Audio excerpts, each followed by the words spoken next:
I'm Tristan Adey. I'm a member of Vermont Tempest. We're the group that's putting this on. We're a socialist organization. We meet every other week in this space. If you haven't had a chance to sign our mailing list yet so that we can stay in touch with you, please do. It's been going around. So just get the microphone. Do you need it closer? Sorry. Yeah. Okay, cool. And then we'll pass it down for each of the speakers. So we are really, really lucky to be joined tonight by an excellent panel of speakers to talk about breaking the connection between ICE and the police. And we saw that, unfortunately, on full display back in March when ICE laid siege to a home on Dorset Street and the local police cooperated, brutalized people, and then were cleared of all wrongdoing by our local political leadership. Obviously the task here is really huge in terms of trying to stop Trump's deportation machine, trying to stop police brutality, put an end to racism against African Americans, against people from other countries, and so on. And so part of the reason we're so excited to have this discussion is folks who have been doing this work really consistently, tirelessly are going to be talking about not just what happened on Dorset Street, but the sort of, the lessons that we can pull from that and from many other struggles. So I'll introduce the speakers in turn, and then they'll take probably 5 to 7 minutes to speak, and then we'll have a discussion, questions, additional thoughts from folks in the audience, and then we'll hear some more from our speakers. So our first speaker is going to be Will Lambeck, who is a tireless activist with migrant justice, some of the most heroic people in the state who have been not only standing up to ICE, but I think really providing just example after example of what happens if you organize in real solidarity to push back, you can actually win. It's really stunning. Secondly will be Merrick Broderick, who is a Burlington City Councilor, a member of the Democratic Socialists of America, and a community activist. Winnie Wilkinson, oh my goodness, who is the host of a public access show called Hey Neighbor Hey, which we'll talk a little bit more about when we get to announcements, and also a community activist. And then finally, Ashley Smith, who's a member of Tempest, Vermont, also a lifelong activist involved in many different struggles locally.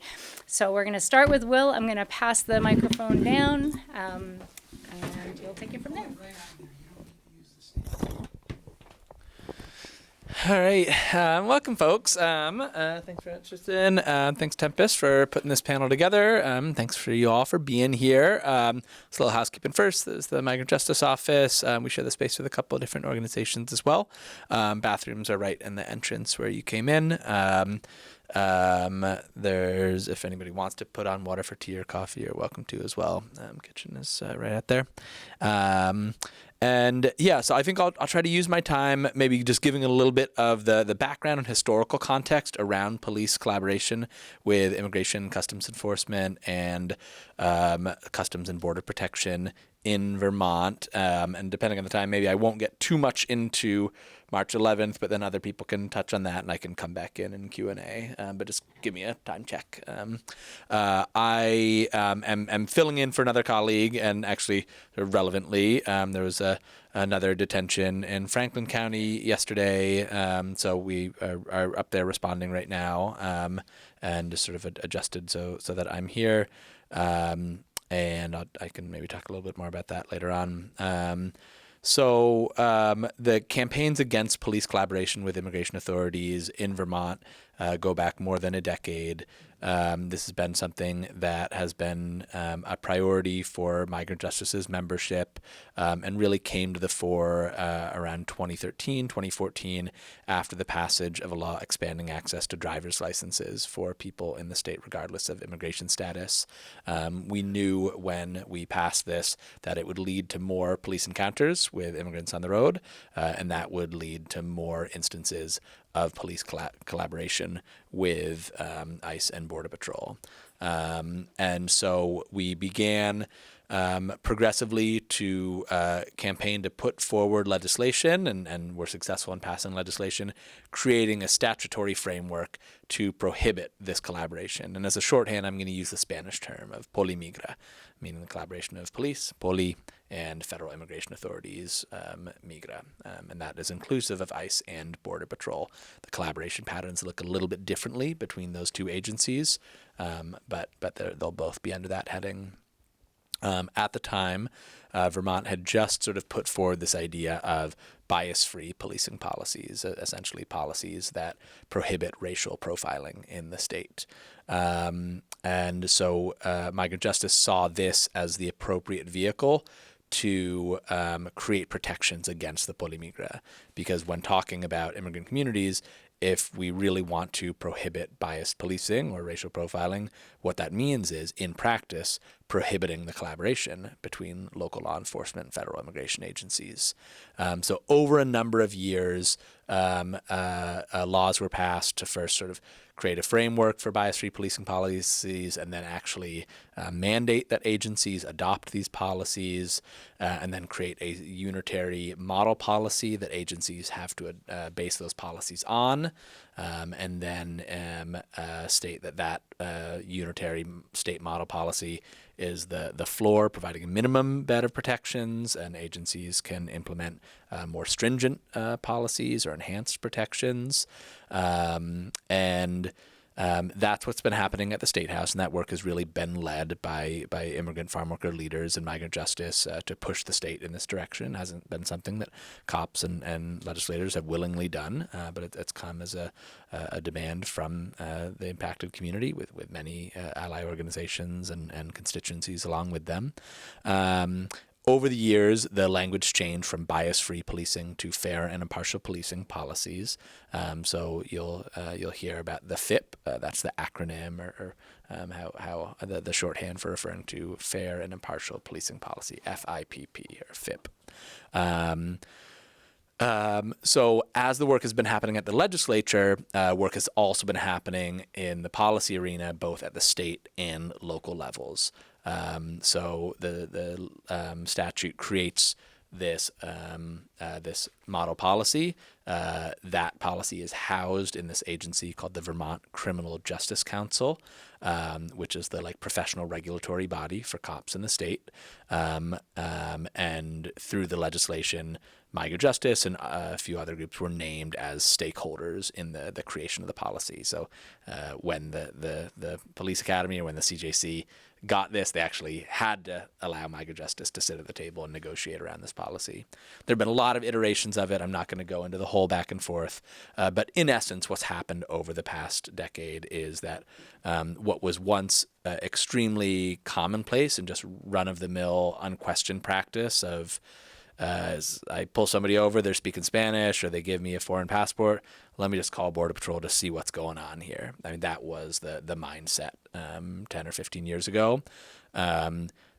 This legislative and policy work has really been able to shift that mindset and create a situation where that is much more the exception than the rule. It doesn't mean we've eradicated police collaboration with federal immigration authorities entirely, and we'll talk, of course, about the ways that that's still happening. But it has been really overwhelmingly successful to change practices, and now that sort of collaboration is exceedingly rare in Vermont, although it does happen, and sometimes in very spectacular ways, like on March 11th. But that shift has really changed people's lives in the state, leading to a much greater sense of freedom and autonomy, of being able to be in public, to drive on roads, to go to stores, to go to the park, without the fear that a chance encounter with the police or a traffic stop or even an arrest on a criminal charge is going to lead to your detention and deportation. And I'm just looking at there's a poster up on the wall to the left of the Palestinian flag there of a farm worker leader named Olga Cruz. This is she was giving testimony at the State House, and she says the only wall we should be building is the wall between immigration enforcement and local police. And I think that really sums up the campaign demand and the strategy in broad strokes, about how immigrants have successfully organized in the state to get cops out of the business of deportations. So am I? At 7, but I feel bad. I should have said 7 to 10 is actually how much time you have. So if you have any additional comments, you know, that's okay. Yeah, maybe I'll point towards, okay, so the policy in broad strokes has been effective. What happens when it breaks down? And then maybe that'll lead into some of the March 11th discussion. There are a couple different pathways for responding when cops do collaborate with ICE and Border Patrol. We think of it as sort of how can communities and affected people hold the officer accountable and hold the agency accountable. And there are different jurisdictions for those generally. The pathways for holding individual officers accountable aren't all that great, to be honest. The policy allows for an internal affairs procedure. We've never seen any officer disciplined through internal affairs for violating the fair and impartial policing policy. There have been instances where chiefs of police have said, yes, there is a violation. I know there was violated, and I had a stern talking to with the officer, and they're not going to do it again. Some literal slaps on the wrist. And then there is the Criminal Justice Council. So they have a committee of professional regulation that has the power to take away a police officer's ability to be a cop in Vermont. They can take away their law enforcement certification, and they do that sometimes. There are sometimes very spectacular abuses that they can't sweep under the rug, and that cops have lost their certification. That, to our knowledge, although sometimes these procedures are confidential, I don't believe that's ever happened in Vermont due to collaboration with ICE or Border Patrol. There was a case recently where an officer was brought in front of the CJC for that practice of calling the feds after a traffic stop, and they received a sanction but not loss of certification. And the actual sort of like language in the statute is I can't remember if it's grave or severe. There's like some standard that brings it up above just a specific violation. So that's what we can do to cops, or what we can't do most of the time. And then with agencies, there can be lawsuits against agencies, and there can also be complaints to the Human Rights Commission. So the Vermont Human Rights Commission has jurisdiction over enforcement of Vermont's Fair Housing and Public Accommodations Act. And what does that have to do with what we're talking about? Public roadways in Vermont are considered public accommodations. So we have a law saying that you can't discriminate against somebody in public accommodations, and that includes cops pulling somebody over, cops having really any interaction with any individual. So people have filed complaints saying that I was discriminated against based on my race and color and nationality when this cop collaborated with immigration, and they have successfully won those cases, and agencies have had to pay out tens of thousands of dollars to people who have been the subject of Polimigra interactions. That doesn't make up for them being put in detention or potentially deported, but it is a form of accountability, and it's a deterrence effect against these agencies. They don't want to have to pay out these settlements, and so that's one way to hold them accountable. And there's some good news on that front. One of the difficulties of these Human Rights Commission complaints has been that you have to prove, or we have had to prove in the past, that the collaboration with federal immigration enforcement came from discrimination against one of these protected classes I mentioned: race, color, and national origin. Those were the three protected classes that we would try to show that there's some sort of racial or anti-immigrant animus that was leading this, or anti-Mexican animus, or whatever. And sometimes we wouldn't be able to show that. We would say, hey, look, this person, this cop went out of their way to turn this person over to ICE or Border Patrol, and the cops would say, well, sure, but that wasn't because they were brown or Mexican. I would have done that against any immigrant. I'm not racist. I would have done that anyway. And the Human Rights Commission has gone along with that sometimes, and we've lost some cases. 2 years ago, we passed a law called the Housing Access for Immigrant Families Act, which includes immigration and citizenship status for the first time as a protected class in Vermont's Fair Housing and Public Accommodations Act. Now, everything about campaigning for that, and as the name of the statute, it's all about housing. But we sort of got a Trojan horse in there, that it's a protected class for public accommodations too. And that means it's a protected class for police interactions. So now for the first time, police in the state are prohibited against discriminating against somebody based on their citizenship or immigration status. And there hasn't been a test case yet in the Human Rights Commission on that protected class. Nobody has yet filed a complaint in the state of Vermont saying I was discriminated against based on my immigration status. So there will be new case law the first time one of these investigations happen or one of these complaints happens to see, okay, how is the state interpreting this new law prohibiting discrimination based on immigration status, and what does that mean for our ability to enforce fair and impartial policing and no Polimigra. So I will stop there. All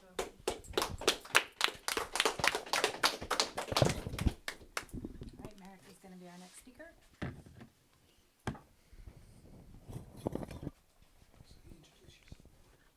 Great. Thank you. My name is Merrick Broderick. I am the Ward 8 Burlington City Councilor. I'm going to give a lot of opinions, and all of my opinions are my own. I'm speaking in my personal capacity, so thanks for inviting me.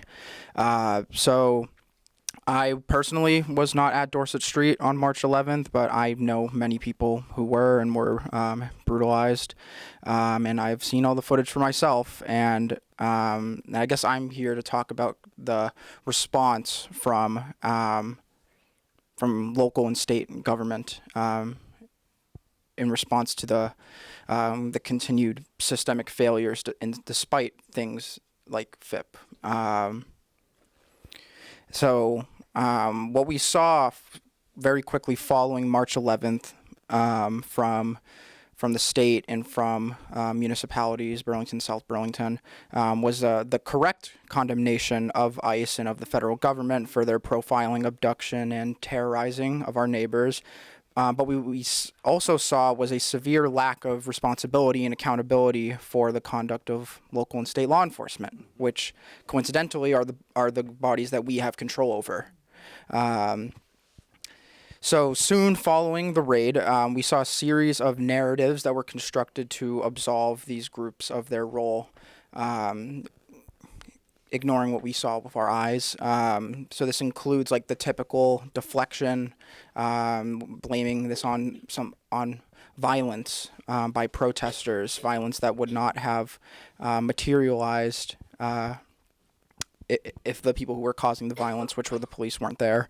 And then also the justification that without the presence of law enforcement in the capacity that we saw, things could have turned deadly. As if the treatment of those who were present wasn't bad enough. And while there is no dispute that ICE is capable of murdering both the people who are the targets of their raids and those who are defending their communities, none of that justifies what we saw. It's my belief that without the intervention of local and state police, ICE would not have even been able to conduct their actions, and evidence of this can be seen from past operations, including days before March 11th. And it happened in Burlington, where ICE appeared, the community responded to protect their neighbors, just like on March 11th, and ICE fled. And the clear distinction between a couple of days before March 11th and March 11th was that local police and state police were not on the scene. And this is further corroborated by reporting that was done by the Rake, where there are images of text messages that ICE was sending back and forth that they were considering abandoning the raid when they saw the overwhelming community defense that was in front of them. And it was not until police reinforcements arrived that the raid commenced. So by being present in the capacity that we saw, seems pretty clear that that the raid simply would not have happened if the police weren't there, and that whether you want to consider it direct or indirect, that is support for an immigration action. And they certainly were not protecting the public from ICE. No one was safer that day. And so more recently, specifically at the end of May, we saw the release of the formal reports on the police conduct here in Burlington. So this is two different reports. One of them is the use of force report, where people who were brutalized by law enforcement sent their complaints for the city to review, and then the reports on potential violations of the FIPP. Both of these, again, exonerated what we all saw with our eyes. So in the use of force report, there were no violations found. But just a day later, the Burlington Police Commission, in a report, disagreed with the city's characterizations of events in 2 out of the 4 complaints, with another not being applicable because it was an ICE officer that brutalized that person, and another they weren't even able to judge because at the time BPD did not identify the specific interaction. Go figure. And then in regard to the FIPP, again, no violations were found. But the arguments that the police department made defending this shows some of the next steps that we can take, at least as a city. So the first one that I want to reference, Burlington PD were not called to assist in an immigration enforcement action. They were called, quote, in response to a mutual aid request to support South Burlington's police department's efforts to maintain public safety as hundreds of protesters gathered on Dorset Street.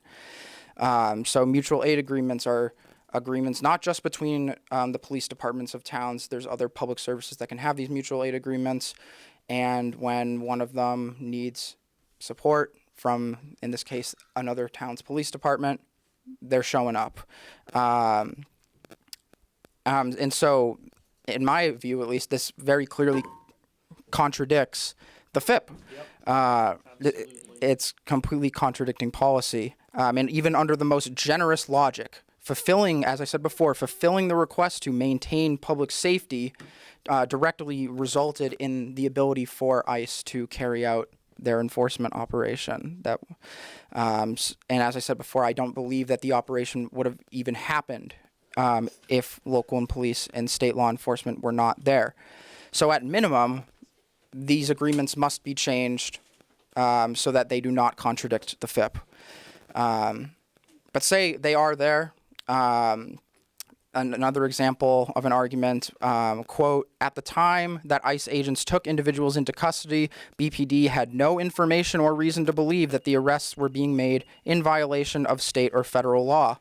Local law enforcement was informed that ICE agents had obtained a judicially signed warrant. Well, we know now that no one detained in that house was on the warrant. And again, quoting the police commission report, quote, officers did not examine the criminal warrant, verify the suspected offense, or inquire into probable cause. All very clearly, especially about probable cause, it's literally in the FIPP that is required to take part in these operations, which the city claims they didn't take part in it, but so the bottom line for me is that with ICE, we know that we are dealing with an agency that does not care about laws or rights, and are willing to ignore them to accomplish what they want. They're fascists, we know. And the condemnations of ICE that we heard from local and state politicians show that there is an understanding that we all agree on that. So you would expect that there would be some kind of due diligence of verifying the legality of what you are doing. Obviously, we know that that doesn't happen, but you'd expect it, I guess. And once it is determined that an action is not legal, law enforcement should either enforce the law on those who are actually violating it, which is ICE, or leave, or don't show up at all. As you know, that simply did not happen. And with all the statements that were made once these enforcement actions really started happening very publicly, very violently and en masse. You wonder why no one was prepared for this. Okay, so I'll end by saying that the city is continuing to review these current practices, but I think an important takeaway is that the most visible failure in all of this is not the failure of existing policy like the FIPP. It is the failure of enforcing the policy that we currently have. We've seen this before innumerable times with the use of force policy. A person of color gets battered by law enforcement. There's the policies that we have are violated. There's no accountability. And then the response, when there's overwhelming public backlash, the response is to not enforce the policy. It is to create new and improved policies that will surely prevent these from happening, and then they happen again, and then you repeat the cycle. And this is a trap for people who do care about this issue. Quote unquote, improving the FIPP is not going to cause the root problem that our government does not hold itself accountable. And until ICE is abolished and we radically upend how we as a society handle both law enforcement and immigration, we can continue to play this game of creating and revising policies, but in the end, none of it matters if we are not enforcing them when they are violated. And then when the government fails, whether local, state, or federal, it falls on the community to be organized and not let government forget until we have justice. Thank you. I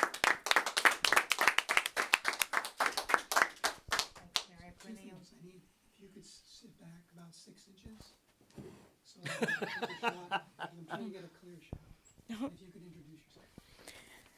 Good evening. My name is Winnie Wilkinson. The power of my voice, a journey of courage, justice, and hope. Like I said before, my name is Winnie Wilkinson. I'm deeply honored to sit here before you tonight as the host of Hey Neighbor Hey, a talk show in the state of Vermont. A civil rights activist, a humanitarian, and a proud naturalized citizen of the United States of America. I sit here before you not because my journey has been easy, but because I refuse to let adversary silence my voice. There were moments when people looked at me and decided who they thought I was before they ever took the time to get to know me. Those words cut deeply. But let me say with pride, I am a naturalized American citizen. I choose this country because I believe in its promise, the promise of justice, equality, and opportunity. My citizenship is not a favor. It was my right. I love this nation and believe that every American, whether born here or naturalized, deserves to be treated with dignity and respect. Then I was told no one understands the way I speak English. My accent is not my weakness. It's the sound of resilience. It carries the story of my journey, my culture, my sacrifice, my ancestors, and my determination. America has always been strengthened by the voices of people from every corner of this world. We should never ask someone to erase their identity in order to be accepted. I was told I was too dark, I was too ugly for television. Imagine hearing those words. Imagine someone trying to convince you that the color of your skin determines your value. But I refuse to believe that lie. Every time I step in front of the camera, I do not do it just for myself, but for every little girl, every little boy, whoever was told that they were not beautiful enough, not good enough, or not worthy enough. I want them to see that confidence is more powerful than criticism. Character is more beautiful than prejudice. Purpose will outshine hate. I was falsely called a criminal. That accusation was painful because it attacked my integrity. The truth is simple. I do not have a criminal record. My record reflects something very different. A life committed to community service, civil rights advocacy, humanitarian work, and creating spaces where people can have honest conversations about issues that affect our communities. For years, Hey Neighbor Hey talk show has been about giving people a voice to tell their stories, a voice to share their struggles, a voice to celebrate their successes, a voice to remind us that behind every headline is a human being deserving of compassion. My lived experience has taught me that discrimination does not always announce itself loudly. Sometimes it appears as a joke when I'm not laughing. Sometimes it appears as an insult. Sometimes it appears as an exclusion. Sometimes it appears as an assumption based on race, accent, immigration status, or appearance. This is why civil rights advocacy remains so important. Civil rights is not only given special treatment. They are not about ensuring equal treatment. Human rights are not privileged reserved for a few. They belong to every human being living on the soil of America. Period. As a humanitarian, I've learned that the strongest communities are the ones not built on fear or division. They're built on empathy, understanding, and respect. Tonight, I refuse to let bitterness define my future. I choose hope. I choose service. I choose love over hatred. I choose courage over fear. To everyone tonight who has ever been rejected, bullied, discriminated, or be questioned about their immigration status or made feel invisible, I want you to remember this. Never allow another person's prejudice to become your identity. Never allow another one's hatred to define your future. Walk with dignity. Speak with confidence. Stand in your truth. If you are here and applying for asylum, you are legally in this country until that asylum ends. And you have that deportation letter, period. I hope that everyone approach their status, the process, the journey with dignity and pride. And each one of you decide to stand with us because after all, before I'm anything else in the United States of America, I am an immigrant and a naturalized American citizen, period. Never apologize for who you are.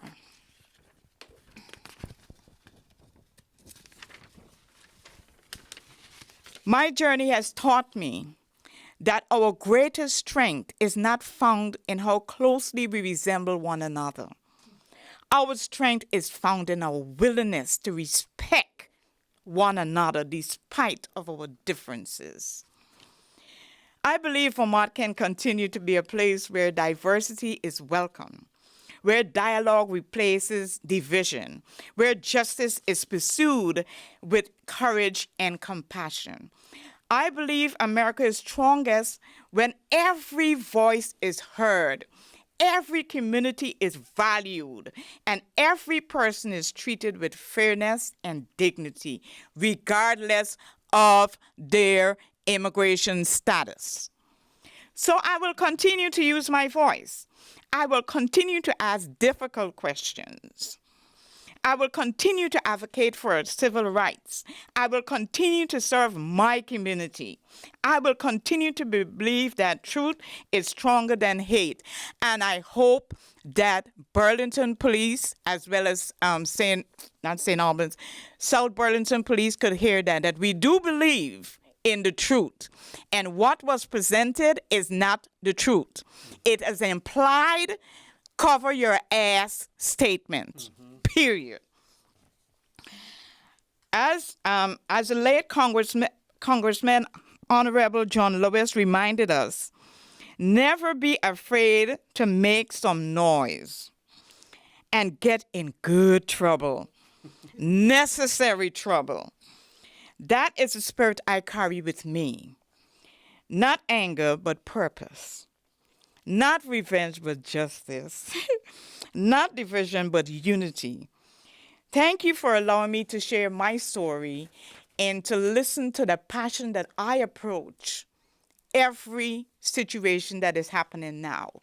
March 11th should be the first and last time that happened in the state of Vermont.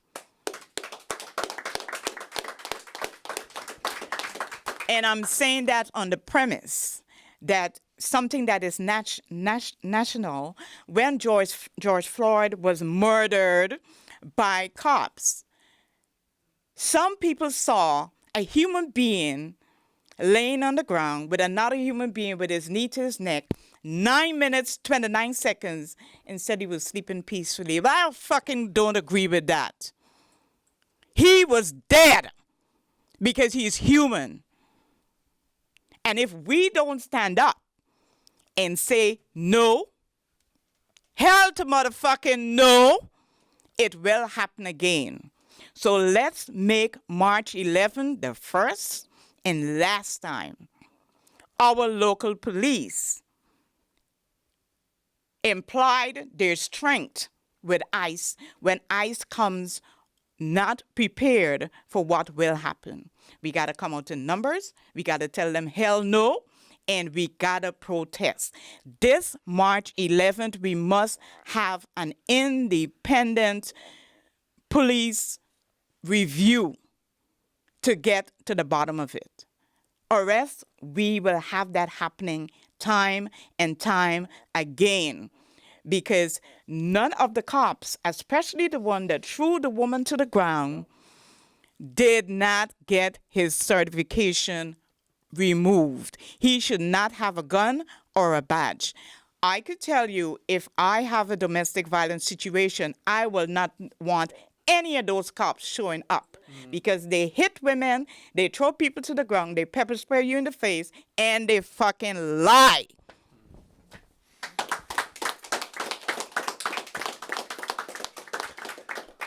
Thanks so much, Winnie, Merrick, Sorry and for dropping the F-bomb, but I had it's to. all right. Thanks, Winnie, Merrick, and Will. My name's Ashley Smith. I'm a member of the Tempest Collective. I'm speaking on behalf of Paul Fleckenstein, who got sick and can't be here tonight. I was sick on March 11th, so I couldn't be there to defend the community with everybody else.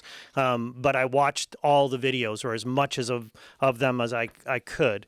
And it's in that context that I think we need to talk about the issues before us, because we meet just a week and a half after the murder of Lorenzo in Texas and Johan in Maine. And their names are added to the growing list of martyrs at the hands of ICE, Alex Preddy and Renee Good, and countless others who are less well known but just as important. We meet 4 months after March 11th, when we had a joint ICE and police raid that illegally arrested Christian, Camila, and Johanna. ICE exposed itself as the brutal, racist agency that it is. The Burlington Police and the South Burlington Police enabled this travesty, this injustice meted out on those 3 human beings. The cops violated the FIPP in all sorts of ways, and both ICE and the cops brutalized the community protectors and the immigrants they arrested and detained unjustifiably. after the murders of Lorenzo and Johan, the Trump administration looked like it was going to put an end to traffic stops. But then immediately, Trump reversed himself, essentially giving the green light for ICE to continue terrorizing communities and murdering people in cold blood. Trump will not relent. His attacks on migrant workers are the centerpiece of his entire authoritarian nationalist project. It is the way he and his clique of oligarchs divide and conquer our country's multiracial, multinational working class. They use that division to keep us fighting amongst ourselves while the oligarchs cut their taxes for the rich, gut social programs for workers and the oppressed, and jack up the military budget to what Trump wants, $1.5 trillion for his imperialist nonsensical wars all around the world. Only mass working class resistance locally and nationally can stop his reign of terror. We understand, and it's really important that we understand the nature of the border regime that rules over this country and the police. The U.S. ruling class established the border regime through its settler colonial project. It created institutions like Border Patrol, the INS, and now ICE to police and enforce U.S. apartheid. Nothing else but U.S. apartheid. They divide the working class globally between nations, especially between the U.S. and Mexico, to push down both our working classes' wages. And they maintain migrant workers as non-citizens, denied basic democratic rights, basic union rights to organize. And that, again, pushes down the overall wages of workers in the United States and deprives a key section of our working class of fundamental human rights, only to the benefit of the bosses that rule over us. The police are part of this same project of class rule. They break strikes. They repress protests. They target radical movements of workers and the oppressed. They serve and protect only the rich and white in our country. These two institutions, today ICE and the police, have always collaborated in enforcing the existing class and racial order in our country. Both capitalist parties, the Democrats and the Republicans, helped create ICE and the police and have used these two agencies against workers, people of color, especially black people, and done this with impunity. The two parties created ICE just at the beginning of this millennium, back in 2003. It's a very young institution, and they have, both parties, used it against immigrants in this country relentlessly.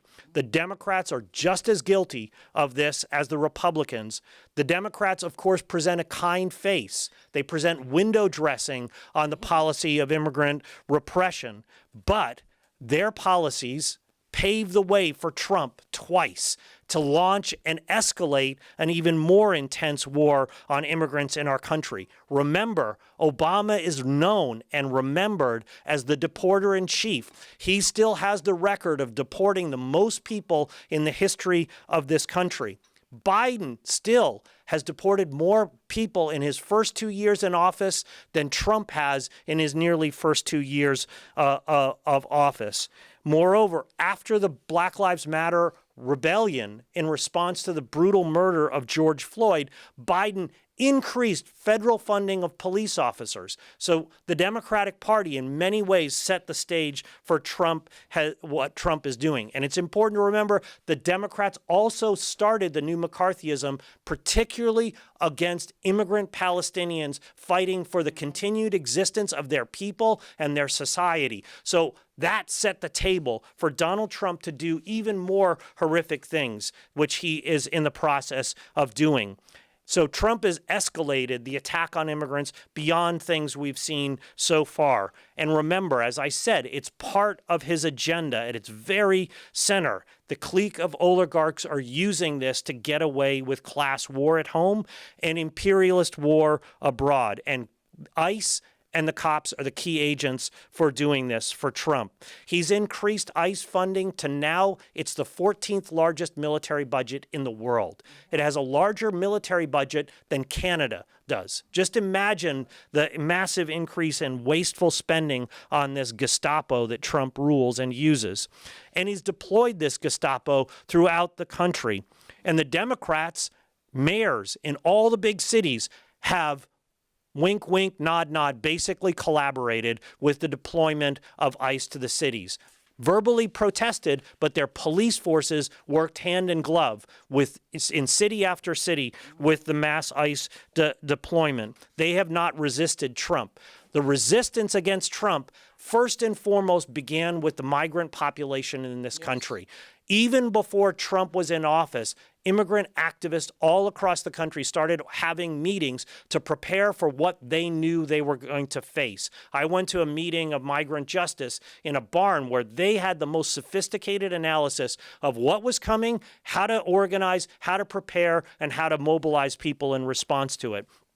Across the country, migrant justice type organizations built emergency response networks and said, we are going to have to prepare to defend our own community. Nobody is going to do it for us. And as a result, the immigrant workers of this country have galvanized mass working class resistance against the Trump regime in city after city. In LA, mass numbers of the multiracial, multinational working class came out against the ICE deployment in huge numbers. The same thing happened in Chicago. The same thing happened in Maine. And most importantly, Minneapolis set the example of how you stop ICE in its tracks.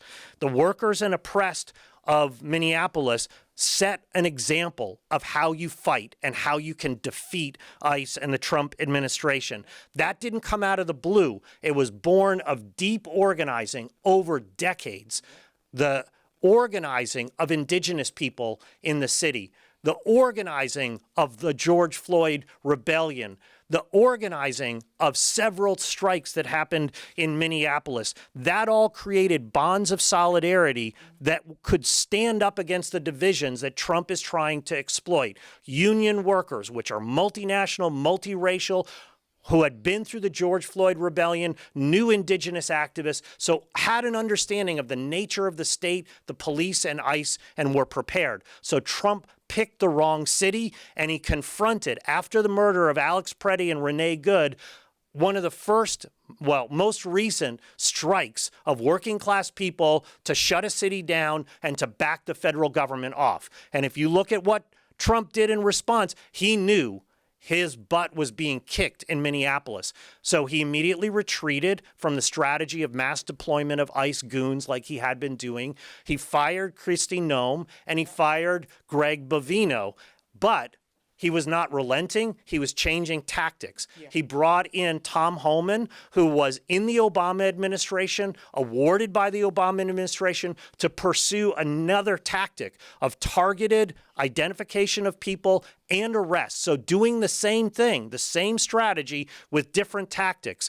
And he put new quotas, arrest quotas, on what ICE needed to do. That's what has led us to the ongoing attack on immigrants. So he's escalated it, even in response to the defeat he faced in Minneapolis. Mass resistance in Minneapolis forced the Democrats to seem to do something in response to these attacks, but they only seemed to do anything in opposition. Because if you look at what they did when they withheld the funding for DHS and ICE, what they said is if you take the masks off, you give some training, and you put body cameras on, we'll give you all the money you want. Cops already get training. They don't wear masks. And they wear body cameras, and they still engage in racist brutality and police murder, largely with impunity. So this is window dressing. It's not a real policy to stop what ICE is doing. That's all what led directly to March 11th here in Burlington, where ICE deployed like a Gestapo, The South Burlington, and state police collaborated with them. They violated the fair and impartial policing policy.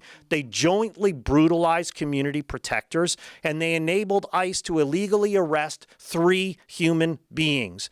It's obvious for anybody who was there, anybody who watched the footage, anybody who even watched the Vermont Public documentary, which, if you put aside some of the verbal alibis that are presented there, expose ICE and the police so much so that they're indefensible as institutions. But despite all of this, obvious facts in the eyes of the community of Burlington, South Burlington, the entire state, the political leadership of the state, of Burlington, and of South Burlington have exonerated the cops in their collaboration with ICE.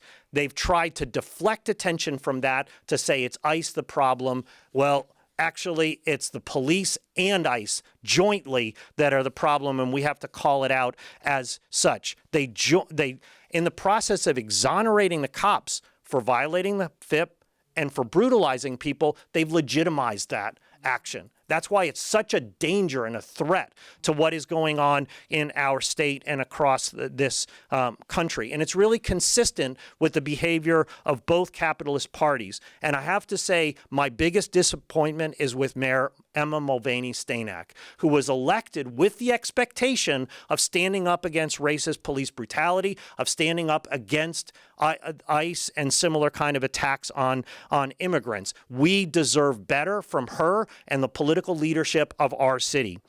Given this situation, what are our tasks locally and nationally? First of all, we have to rely on ourselves. Nobody is coming to save us but us.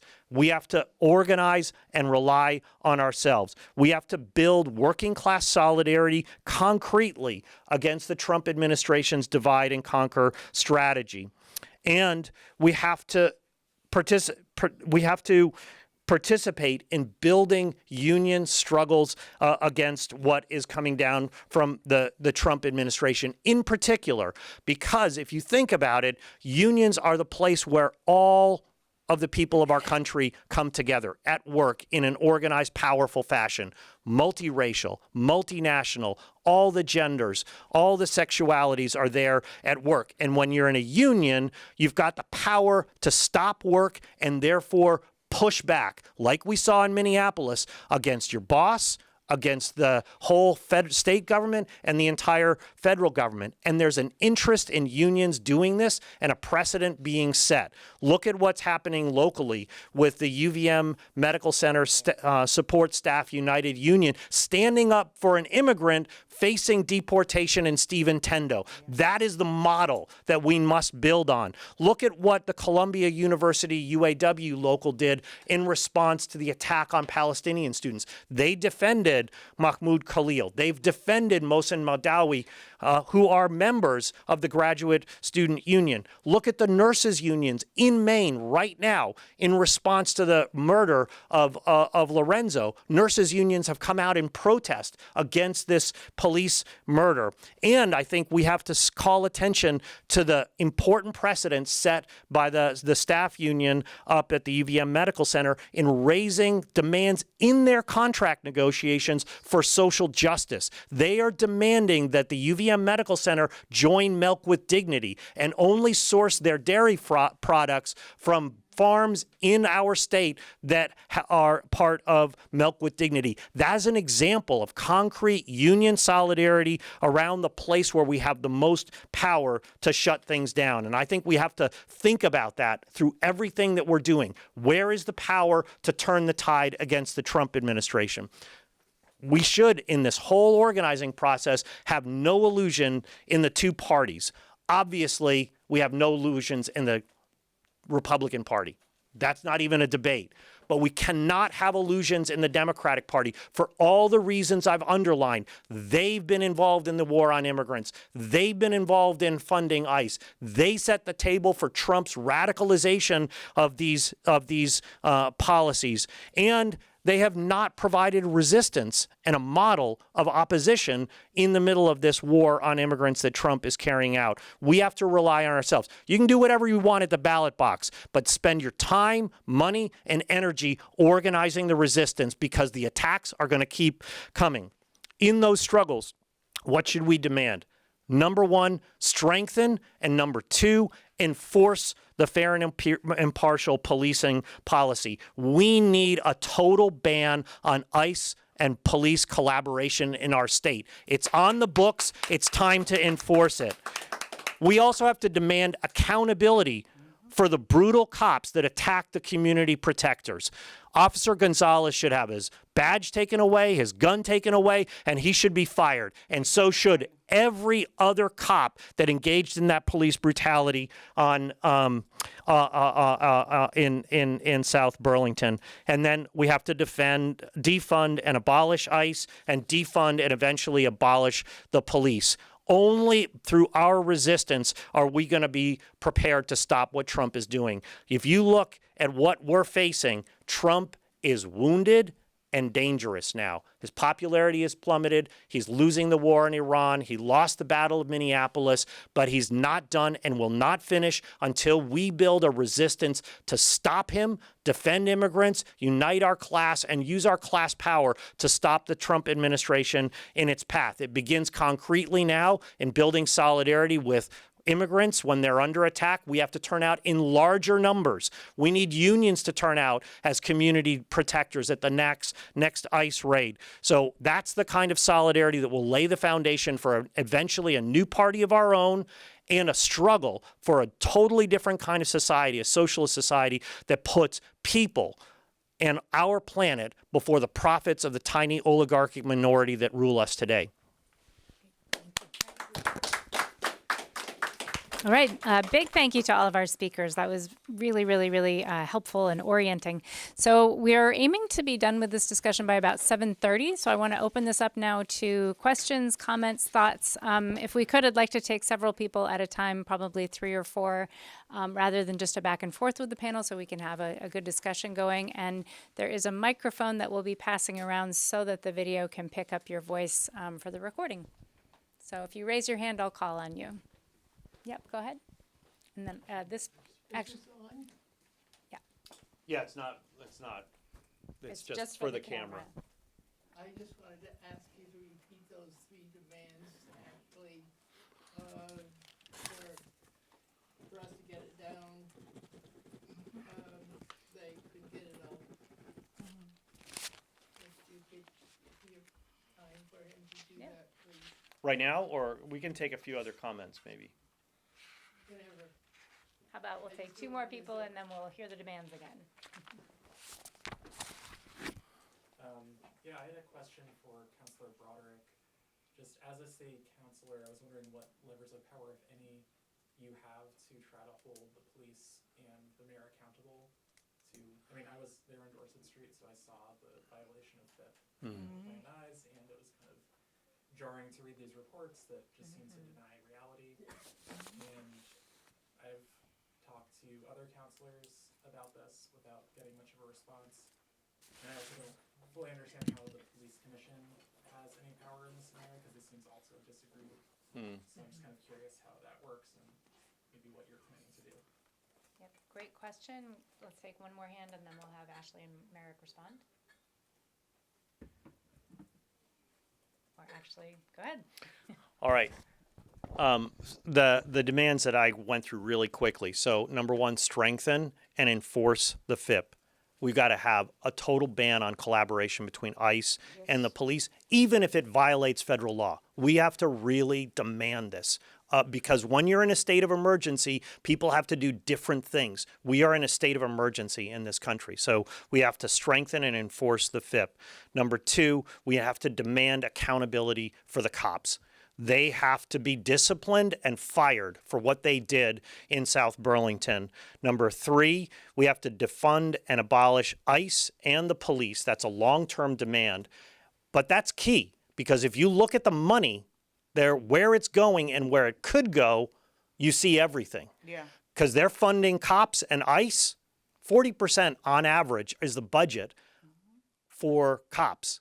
40% of city budgets goes to policing. Imagine if that plus the ICE money went to healthcare, to jobs, to education, to climate things. Look at what we're experiencing all around this country with the climate catastrophe. You can barely breathe because of the climate-caused wildfires that are happening in northern Ontario. So where you put the money is everything. The money needs to go to where people need it, not to the forces of state power that repress and oppress us, like ICE and the cops.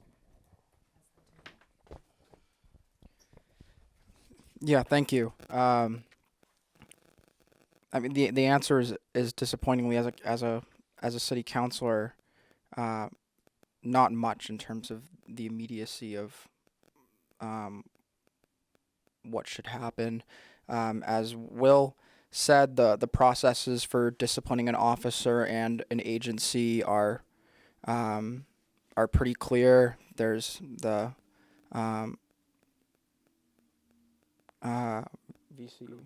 the Criminal Justice Council on the state level, and then the processes that I described earlier, where for things like use of force, it's literally a police department report, an investigation, and then similarly the FIPP violations. It's done by the city and by the administration. So in terms of what I can do, I fully agree with everything that Ashley has said. The fight for actual radical change happens by organizing our communities and organizing workers to shut everything down. But as I said during my comments, there are ways that we can. There are still holes to plug, I guess, specifically in regards to those mutual aid relationships between towns. We just simply should not have any reason to send police officers to another town in regards to. I mean, you could argue in regards to anything, but especially in regards to immigration actions, because it completely contradicts the FIPP. But yeah, I hope that answers your question.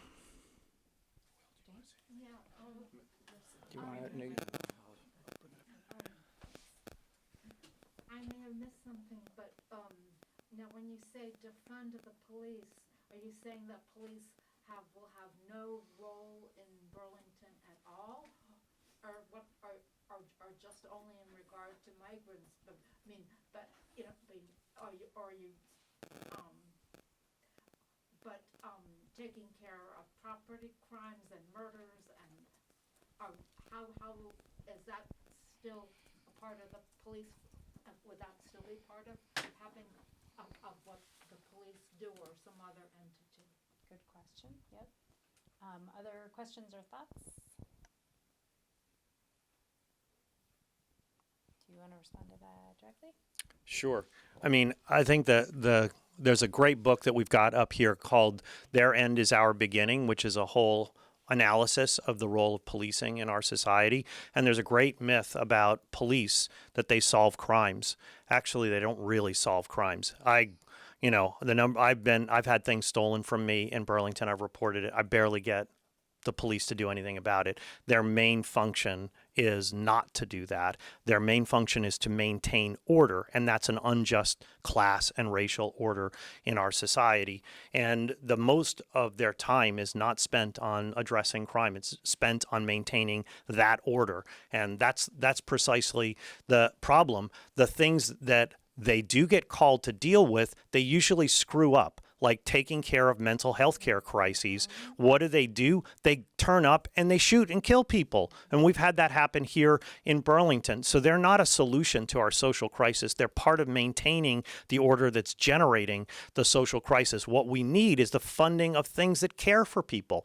like healthcare, like mental health, like needle exchange programs, like social programs that help people give a chance to thrive in our society. And that's the opposite of what cops do. But as I said, that's a long-term demand. But I think we have to defund these repressive institutions and fund the communities and the welfare of our society. And that's where we should put all this money. 14th largest military budget in the world is the ICE budget annually. Think of that. Think of that money going to education, healthcare, jobs programs, climate mitigation, et cetera, et cetera, et cetera. I think the arguments are fairly obvious.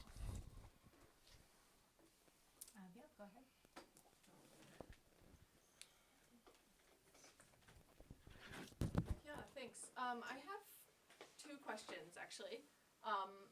One is, Ashley and others, when you say that we need to be organizing to hold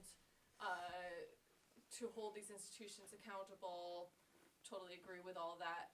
What does that look like concretely? Like what is that coming and joining this organization? Going to city council meetings? What does that look like concretely? Like, what are some action items? And then my other question, which is somewhat unrelated, is so the other thing that happened on March 11th, the other big component that was there was the Vermont State Police. And Totally. We've talked about the Burlington Police and its relationship to South Burlington Police. But what is the how does the Vermont State Police fit into this, and their relationship to fair and impartial policing and all that? I could take the organizing part. As a person that's been involved with organizing, is round table at your kitchen table, and when you planting, when you go to throw out your garbage, you may be able to communicate a more clearer, distinct message than the 5 minutes that someone will have to just explain. You could more talk about the process, because every successful demonstration is a process, is planning, is coming up with scenarios and how we're going to approach that scenario, and then getting people motivated to be part of. Will, do you want to take the... Oh, sorry.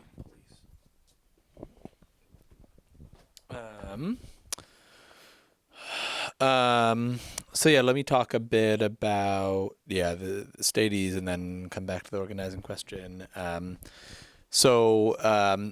Vermont State Police, which is an entity of the state government, Department of Public Safety, they went through, essentially the same sort of kabuki process of internal affairs that as happened in Burlington and South Burlington. They reviewed their body cam footage and issued an after action report exonerating themselves.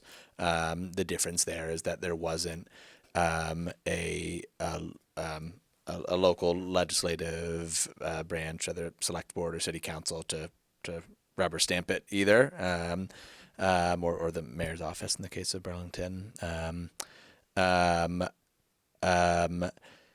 The state police officers that were involved, they have the same possibility of being brought up in front of the Criminal Justice Council. And we do believe that there are pending investigations done by the Criminal Justice Council. Those don't become public until a ruling is issued. The process is confidential, but in recent press statements, state police declined to comment to a press question because they say there's an ongoing investigation in front of the Criminal Justice Council. So that's the best information that we have, that maybe there's things in the works around individual officer accountability that could be with the state police or it could not be. They are subject to the same fair and impartial policing policy. Migrant Justice has had more success over the years at getting municipalities to adopt enhanced policies that go above and beyond the protections in the statewide model policy, because we're able to use those levers of political pressure at in the city council, mayor, select board offices, the state police, because there's not those same levers of pressure. We don't expect that they would ever do more than the minimum that's required of them by the state. So there's not really a strategy on the horizon to get them to improve their policy as the Vermont State Police. To the larger question, and also feel free to let me know if you have more questions, or let us know if you have more questions about the state police.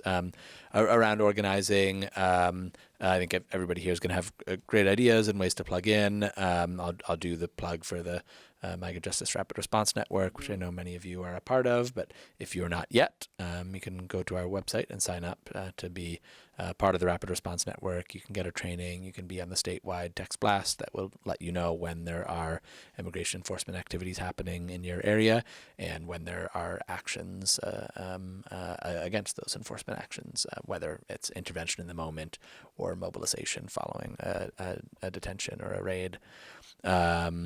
And many people in their communities have created additional, more localized rapid response efforts, sort of, on the block or in your neighborhood or in your town.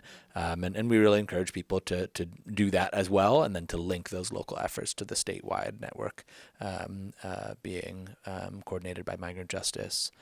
And then, what does organizing look like to bring those demands that Ashley's talking about? In the short term, we don't particularly believe that any further interventions are going to convince South Burlington or State Police to reverse course and say, oh, you know what, we got it wrong the first time. You're right, they did violate the policy. They've circled the wagons. They have exonerated themselves. They've focused on impunity, and that's just sort of the core function of these institutions, and we shouldn't unfortunately expect otherwise. Although this is contested terrain, it doesn't mean that we're preordained to lose those fights, but we did lose them in this case. They very quickly coalesced around this sort of upside down narrative that Councillor Broderick described, and we just weren't able to build the political will to overcome it, unfortunately. But that doesn't mean that the war is lost, even if those battles were. So I talked earlier about the Human Rights Commission. There was legislation that sort of went under the radar, and very intentionally so, in this past session, to empower the Human Rights Commission to conduct a public investigation of the Dorset Street raid. They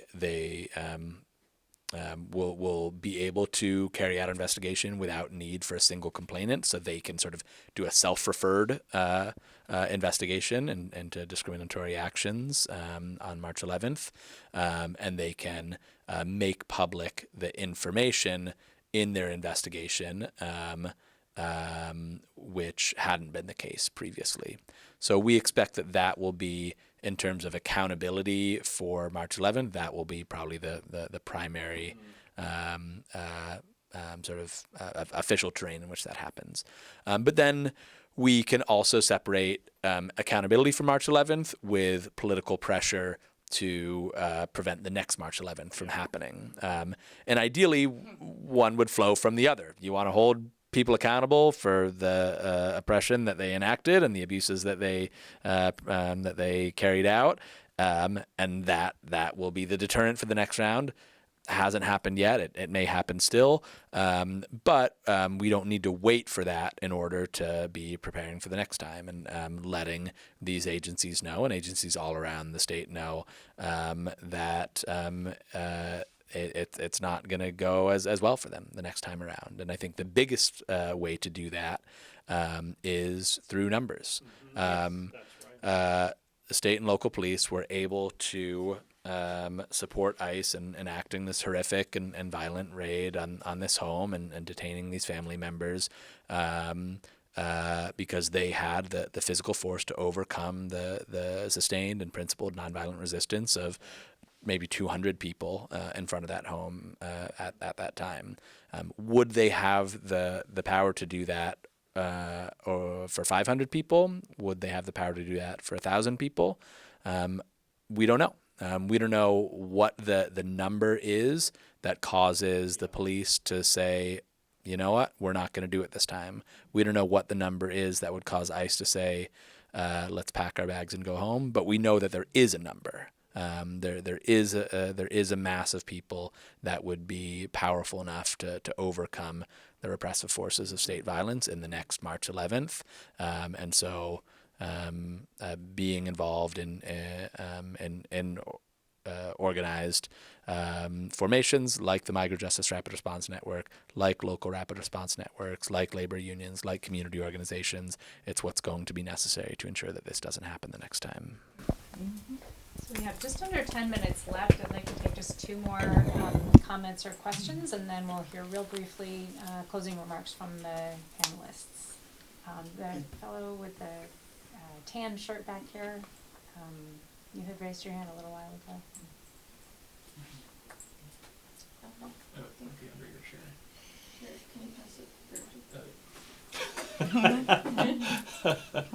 This is an added test.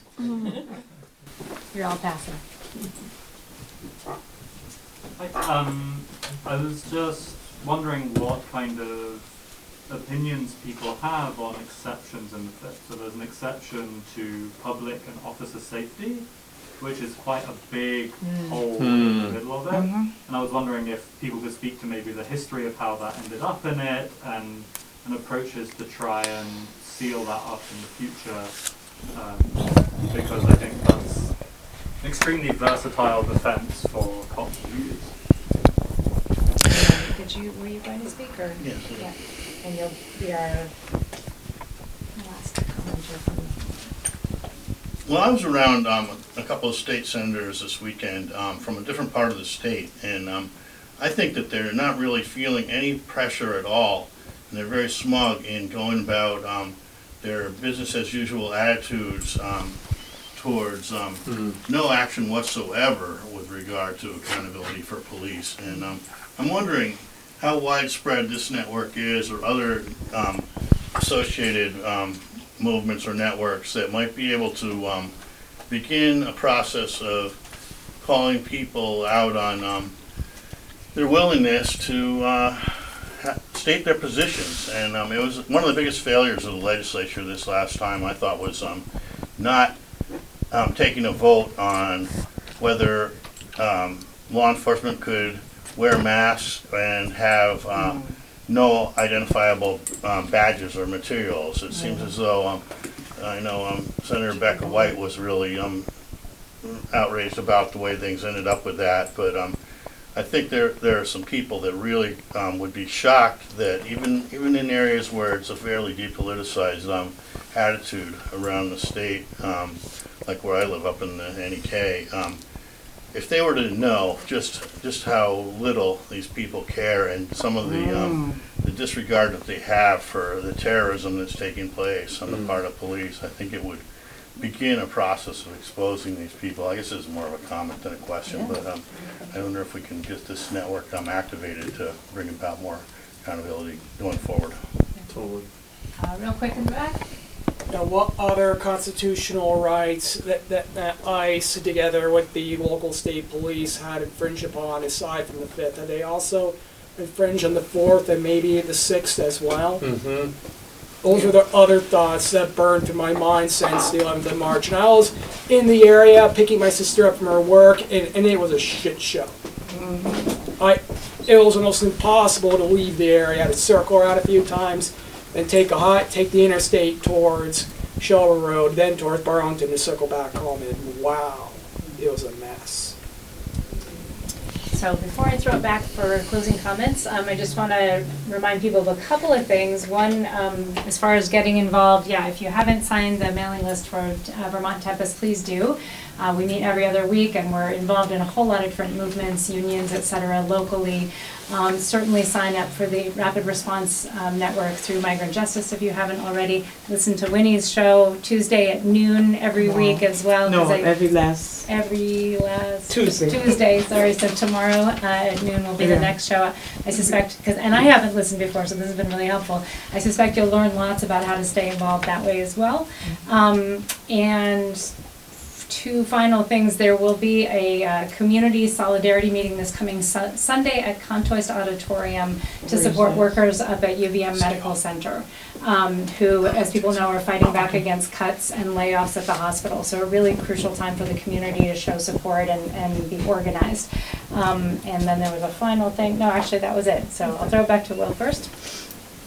Did you have a... The meeting on Sunday, which 3 o'clock. 3 o'clock at Contoist Auditorium. Thank you. Yeah. So if you could all say your names one last time. Will Lambeck with Migrant Justice. So yeah, maybe combining those two a little bit. So I mean, federal courts have ruled that ICE's actions were violations of the 4th and 5th Amendment on March 11th, and those violations were what led to the courts to intervene in ordering the release of the 3 people detained that day. The question of how to hold government officials, either state or federal, accountable for violations of rights and actually get redress, not just liberty, is another question. There is a new law in Vermont which empowers people to file private right of action, or file a lawsuit against a government official in state court for violations of U.S. constitutional rights. So this is new. Prior to this, if you were to say, I'm going to sue you for violating my 4th Amendment rights, you would have to do so in federal court. Now you can do so in state court. And now that sort of sounds sort of wonky, and we'll see if that's meaningful in any way, but it does create a new venue for pursuing redress for those rights violations. To the policy question, and this is maybe a longer answer than I have time for right now, so I'll try to abridge it and then we can talk.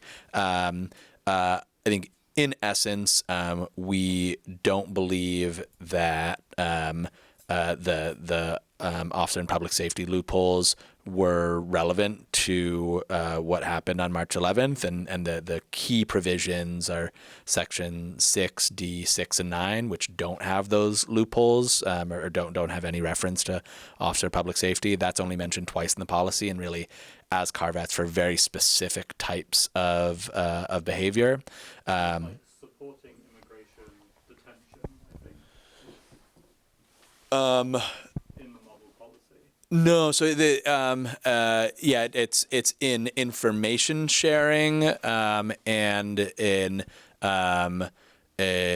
enforcement of federal criminal immigration law, but the areas that we see as the principal violations don't have that language carve out, and so yeah, we know, like, one of the things coming out of the mayor's office in Burlington is the sort of, well, let's look at the policy. How can we improve it? How can we tamp down? And Migrant Justice has been very involved in that over the years, and certainly there are ways that the policy can be improved, including with that language.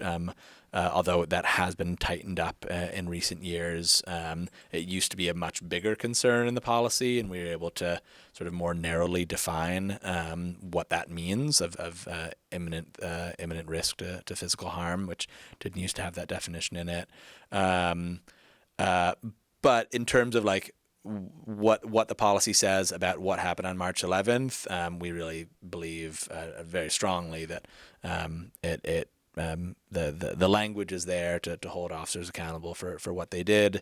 This sort of red herring of we were there to keep people safe is just that, and isn't based on policy language itself. And when asked what would you improve in the policy to prevent March 11th from happening again, it's sort of like, well, you can put an exclamation point on it if you want to, but the language is there. But I'd love to talk about it with you after.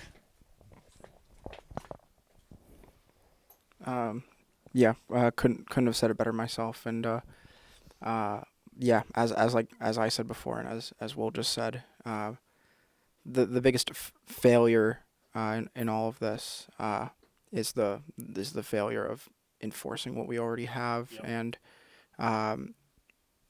and as also was said, enforcement requires political will, and if we don't have people with political will, then it takes organizing in the community, whether you think that is possible electorally or not. Either way, it requires organizing in your community, and yeah, just like everything that like Ashley said before, with when it comes to this organizing, the goal is to raise consciousness of these issues that are affecting all of us and creating this terminal mass of people that can eventually shut our country down and create something anew from it. So thank you. And Merrick Broderick, Democratic Socialists of America and Burlington City Council.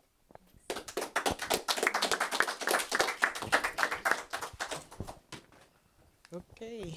Winnie Wilkinson, immigrant, a naturalized American citizen, host of talk show Hey Neighbor Hey, a local talk show here in the state of Vermont. And what I would say, organize, organize, organize within your church, within your synagogues, your mosque, wherever you gather. We all should be organizing, and we all should be looking out for each other. In spite of me being an American, I still look out for my immigrants. You know, if I hear anything, I would be like, well, why don't you call this? Why don't you do this? And try to know. However, I want to make something abundantly clear. The process 30-something years ago to become an American citizen is different now. Mm-hmm. And the struggles and the blocks that are being put now, if we, the people, stand up. If the person is working, they pay taxes, there's no reason why they should not get their citizenship or their green card to become a citizen. And I would say that I mean that, every word of it. No justice, no peace, and if we don't organize, March 11 will happen again. But it may happen on the 12th. But we have to organize now.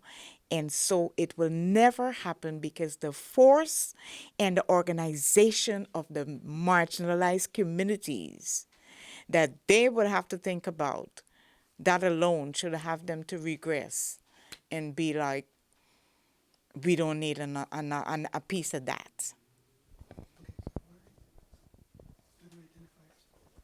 Yeah, I think Winnie did. Yeah.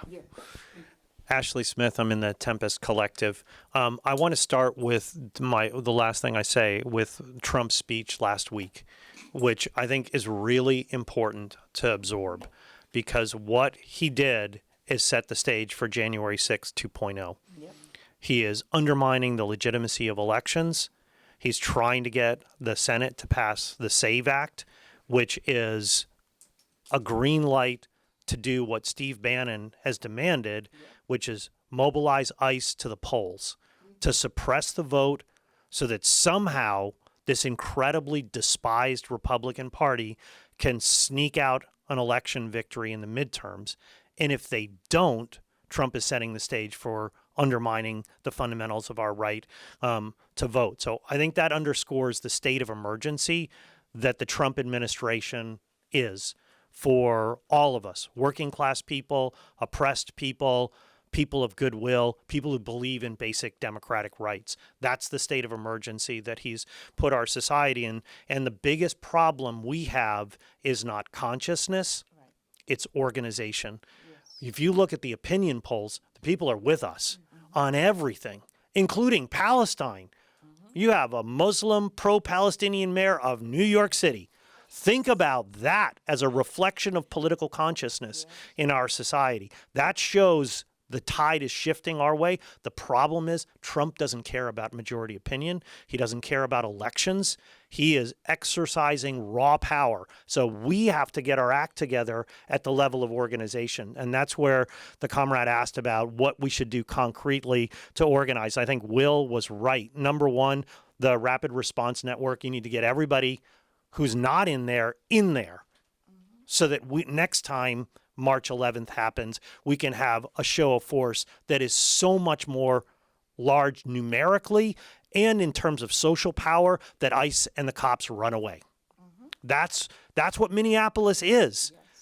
ICE and the cops ran away because the city was shut down by working class people. So we need to build that rapid response network. Number two, wherever unions are beginning to fight and fight on progressive grounds, you have to be with them. So the UVM Medical Support, the UVM Medical Center Support Staff United struggle is a struggle for all of us because they're putting demands for their own class interests as well as demands for health care for the community. That means all of us because we all go to the UVM Medical Center. So their fight is our fight, and they're fighting specifically for migrant justice demands around Milk with Dignity. So this is an incredible bellwether strike that could happen.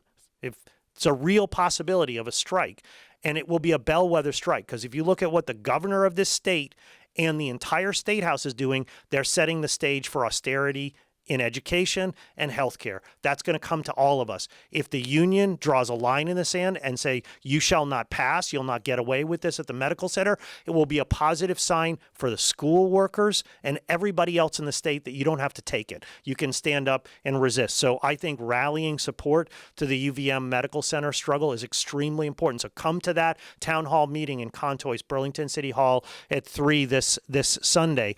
And then when there's an action, we have to mobilize for it. We have to bring the organizations that we're a part of, our unions, our churches, our synagogues, our mosques, our community organizations, our condo buildings, our tenant association, whatever it is. You have to bring all those people to the next action so that we can have the show of force that's possible.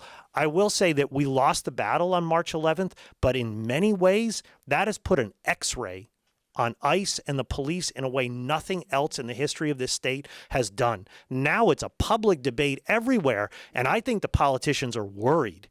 And that's why there's this alibi structure that they've created, that it's ICE, not the police, because anybody who watches it with genuine eyes knows what happened on March 11th. So in many ways, we are shifting public opinion on a mass scale. But again, opinion is not enough. We need to turn those people out into the streets. So that action was very important in and of its own right, even though people were detained. They were actually let out free because of the agitation that people had been involved in and the tireless work of migrant justice. And then the key thing is understanding the only thing that's going to stop Trump is the Minneapolis precedent. That is what can stop Trump, but we are not organized here in Burlington like they were in Minneapolis. We're not organized nationally like they were organized in Minneapolis. So that's our task, is to really prepare for the much, much bigger struggle. That's the importance of building explicitly socialist organization that has an analysis of the problem, where our power lies, and what we need to do to change the balance of class power in our society. That's why if you're not in a socialist organization, join Tempest, join Democratic Socialists of America, look at the different socialist organizations, make up your mind, because those are the people who are developing the analysis, sharing it with people, and putting it to work in actual organizing in the community, in workplaces, and most importantly in unions to really lead the fight that we've got to lead against the Trump regime. And not just the Trump regime, the system that lies behind it that spawned Donald Trump, because that system is the problem. That system is capitalism, and most young people are now anti-capitalist. The problem is we're not organized to make that opinion powerful in the streets, in the workplaces, in mass protest. That's our task, and the future hangs in the balance.